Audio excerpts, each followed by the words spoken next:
Today is the 26th of May, 2019. This is Chip Lewis and John Bradley. We're interviewing Gregory Carver at CCGA campus, Brunswick, Georgia. We're conducting an interview as part of the Record the History of College of Coastal Georgia project. Okay. Mr. Carver, could you please, what is your full name, and could you please spell your first and last name? All right, Gregory Carver, Gregory Carver.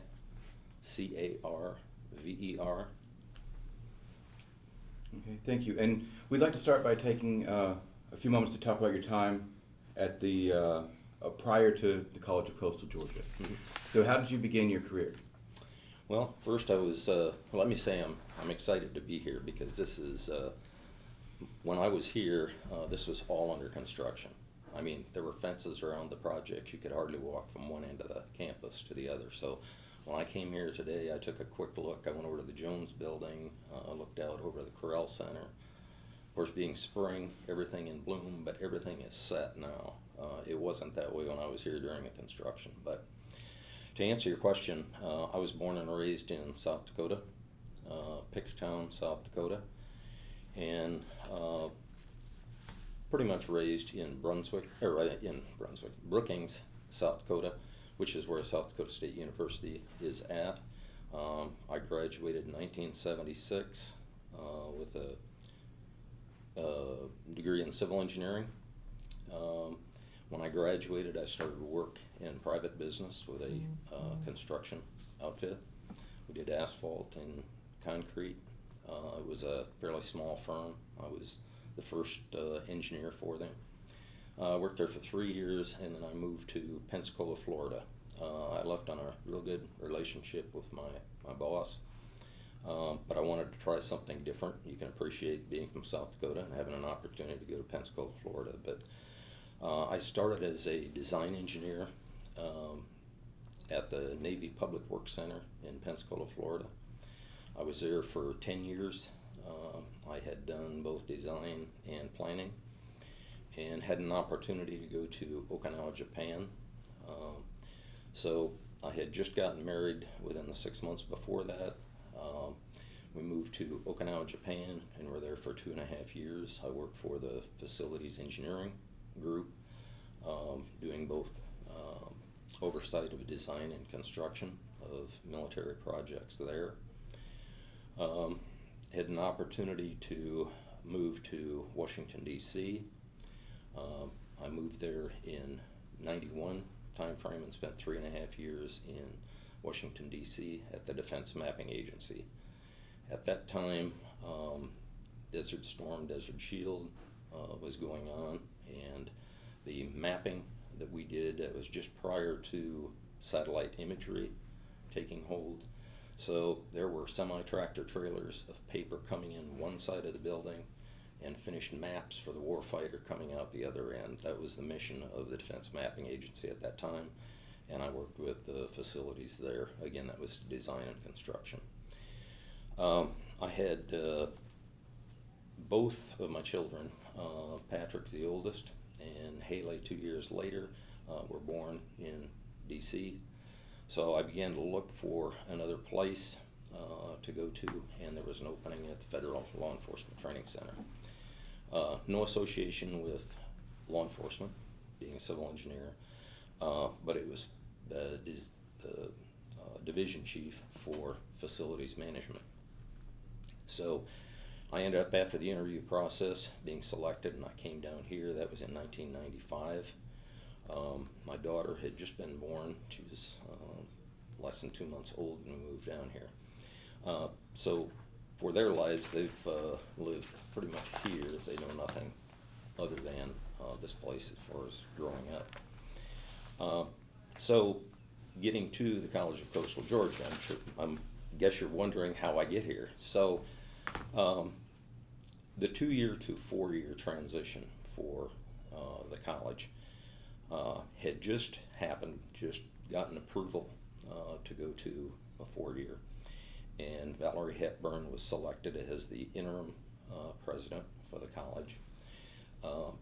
They were she had put in motion a strategic plan, master plan for this college to go from a 2-year to a 4-year. What do you need in terms of academics? What do you need in terms of buildings? So the strategic plan, master plan, gave the roadmap for where they would go with the first, second, third building that they needed for space and type facilities to get this 4-year college off the ground. So in 2009, August of 2009, I was contacted to see if I was interested in coming over here with my background of civil engineering, design and construction, to help with the first building that had been built or would be built in around 30 years, and that was the health sciences building. So I came over here, and the federal government had a loaned executive program which allowed me to come over for 6 months. There had been a person before me that came over to introduce that program that was here for a year, but I came over for 6 months. The feds paid for my salary. It was as though I was still at Federal Law Enforcement Training Center, but I was working full-time here. At the end of that 6-month detail, I had decided in my mind that I was looking very seriously at retiring from Federal Law Enforcement Training Center. I did, and I began here. I didn't know if that was going to be a year, 2 years, how long.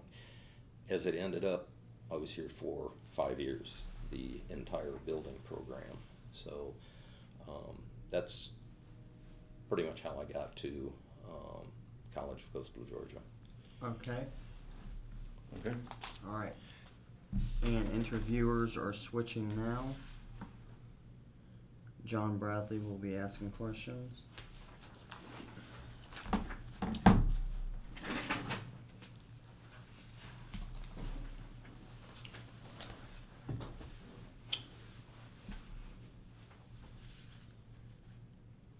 So you said when you were here last time, a lot of the campus was under construction? No, all the construction was done. When I left here, actually, we had built, well, back again with getting from a 2-year to a 4-year. Mm-hmm. The first thing that was required in terms of the master plan was the health science building to provide them enough square footage for what they needed to do in terms of nursing program and other programs. But a 2-year, you don't need to have residents. You don't need to have cooking facilities. So those were the next 2 buildings. So when the health sciences building was nearing completion, we were already getting into design for the construction of the dormitory facilities, Lakeside Village, and then the student center. As an interim, down where the tennis courts are, which that was another renovation project that was done with facilities. I came here pretty much as a new position for this time period, 5 years. Gary Strickland was the chief of the physical plant facilities group, and I deviate here, but the tennis courts was torn up. That new tennis courts was done under facilities. But in the area, the tennis courts down there, and I can't remember the name of the building that's right adjacent there, that was the interim student center while the new student center was being built. So you had the housing, the student center, the health science building, and then after that the Corral Center, which was built, which completed all of the new construction. Then we came into this building, Academic Commons North, and the Jones building was a renovation project. The last of which that completed the construction was the renovation of Academic Commons South. When all of those were done, that was when I left. So construction was done, all the fencing was removed, but we had new oak trees that were put out all over here that now I look out and are well underway, but it's a now completed campus. So, Any landscapes besides that have changed dramatically over time that you've noticed? Were you here when the bell tower was up at all? by Yes, I any was. chance? Yes, as a Okay. matter of fact, that was one that it had gotten over years that it had been in place, to where the parts couldn't be replaced. It stood there for the longest time just as a tower, the clock inoperable. The President Valerie Hepburn talked to the family, and they agreed to take the bell out of the tower, Mm-hmm. use that as a centerpiece down there for the Zell Miller Yeah, family. I said Anne Bronzell Memorial. Yes. Okay. So the plaza that was set up there, Dr. Hepburn had in mind a way that we could remove the tower, preserve the bell, create a space for the Zell family, and they agreed to that, and that's how that came about. Okay.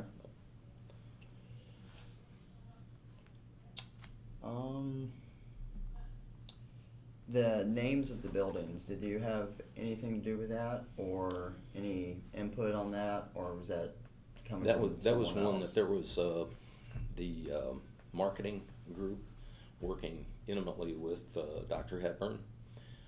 Went out to raise money for the college, and naming of the building, of course, was the epitome of giving. Nunley's had given to the hospital. She had talked to Nunley's about a gift for the Health and Sciences building, and that then became the name there with their contribution for Health Sciences. On the Correll Center, Pete Correll also, our marketing group, and Valerie Hepburn had worked with the Corrells to create space in there that was something that they were interested in, working with the architects, and then ultimately the naming of the building after their generous contributions here. So those were two. I think we've got a name for the tennis courts it escapes me. I've been away from here so long, but that was one that I was not immediately involved in. So the other namings, I'm not sure, but those new buildings is something that I was aware of at the time. Okay. And were you around for the various name changes of the college that they've had over the years? No, at the time that I came here was a 2009 time frame Okay. that had been changed. We had gone from, and there were numerous iterations prior to that, but the College of Coastal Georgia was the name that was given at the transition for the 4-year. And with the new construction going on, was there any response from the community? Yes, as a matter of fact, that was something that I did want to mention. The community has been behind the transition ever since. There was talk of going to a 4-year and finally resolving that with legislation. The community opened this college with wide open arms, and we saw that in the way we would have meetings. So the president would have meetings with the local community on what they were looking for in terms of criteria for academics, for the job market around here. And that was another thing I wanted to mention, that when I was here, that 5 years, the initial 5 years with construction, it was not only construction that changed here, the academics, the changes here, the growth, the instructional staff, all of that happened during that time period.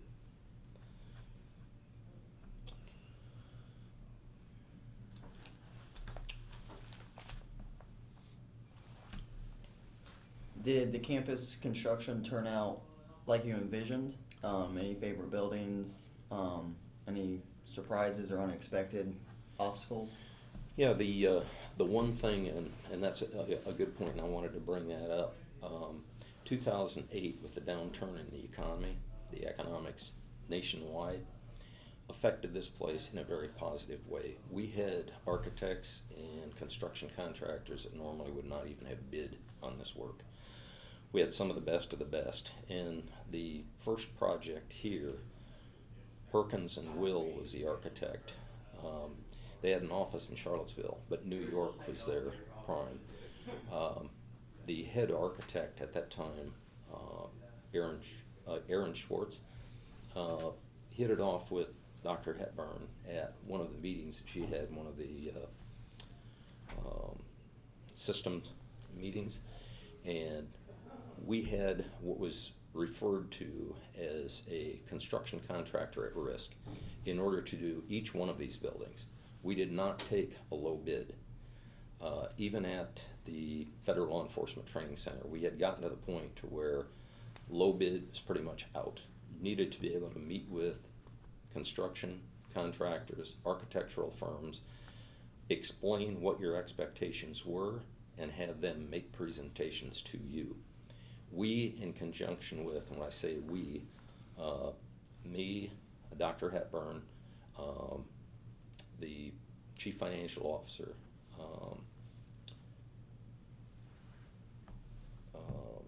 had 3 votes at the time, and I don't remember the number of votes that the board had when we went to Atlanta for each one of these selections. But we would have presentations made by the construction contractor who had pulled in an architectural firm to work with them during this construction. We would then go through those presentations, both written and oral presentations, and make the selection. Perkins Will not only did our first building, but they did the student center, and construction contractor Whiting Turner, very large name in the United States, was our first construction contractor. Did an exceptional job on the first buildings. We had Lott Barber was the architectural firm out of Savannah. H.J. Russell was a construction contractor. Outstanding work. It was residential type stick built for the dorms. Everything else was commercial type construction. But the student center, we had for the first time in the university system, Ajax Construction. They did an outstanding job. We awarded them that contract. We ended up going again with Ajax Construction for the Correll Center. So, and then Perkins Will was the A&E firm for design of the student center. Baker Barrios was the architectural firm. They're a Florida firm that did the design for the Correll Center. All of those firms, outstanding, and we reaped the benefits of the downturn in the economy. So yeah, that was to our benefit.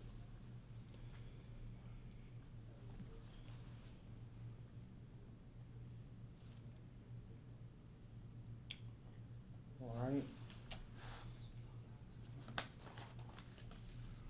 Trying to think of some more things we can hit on. I think I mentioned before we start the interview, just while you're looking there, that I had the opportunity a few minutes before I came in here this morning to see what the campus looks now versus the construction. But beautiful day outside, and the Correll Center, the landscape, all that was fresh. Now it's established. The campus looks beautiful. Did the Alumni gate or like teal look any differently? The Alumni gate, the actual 3 gates that were built, when you come in off of Altama, the main gate, we did that in coordination with the construction project for the Correll Center. Actually, we had Baker Barrios work with us, primarily Dr. Hepburn, on what she envisioned for that gate. So that was done. It was a separate pot of money, and it was a change order to that project. There was a roadway change there, and the actual gate itself. Then the other 2 gates here on campus were a separate contract that we did after the Correll Center was done.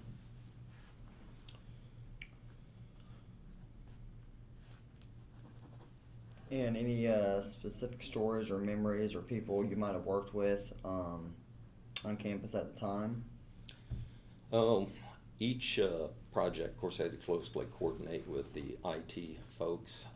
I think both Gerald and Brian are still here, but at that time, IT, as it has been always, you're on the leading edge, so there are always problems. But the coordination that they had to make with, at the time, AT&T and the University System of Georgia was a nightmare.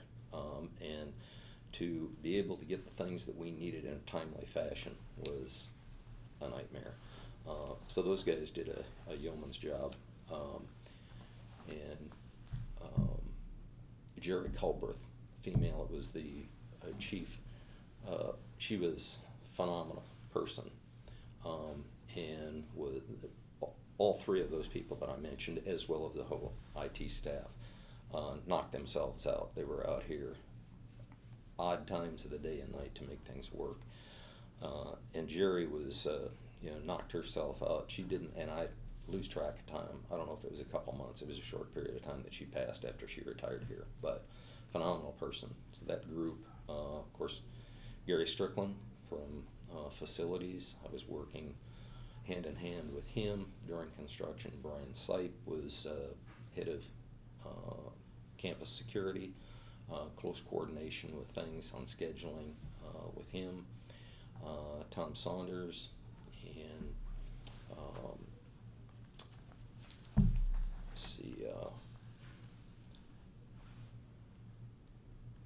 Preston now took Sanders' place. So at the end, I was working with Mr. Preston. Those two were the financial aspects. Of course, Kate Hampton on the academic side, and Phil Mason, academics, coordinated with them. I'm forgetting people, but those are just off the top of my head, some of the people that I had to immediately work with. And I heard you mention the IT department coming in. Did the school embrace the new technologies over the years as they came in, like such as campus-wide internet, or? Yeah, and all those people were working directly with and it was a tug and pull with them trying to do things that they could down here. They were sometimes hamstrung, but working with the University System of Georgia to get what we needed down here. Yeah. And during the construction, how did in any way did the style of the buildings contribute or represent to the kind of identity of the College of Coastal Georgia? Yeah, early on, and that was in the strategic planning, master planning stage, looking at the Mediterranean style, Spanish Mediterranean style, Spanish mission. Some of the CNC Island, I don't know if you've been at where the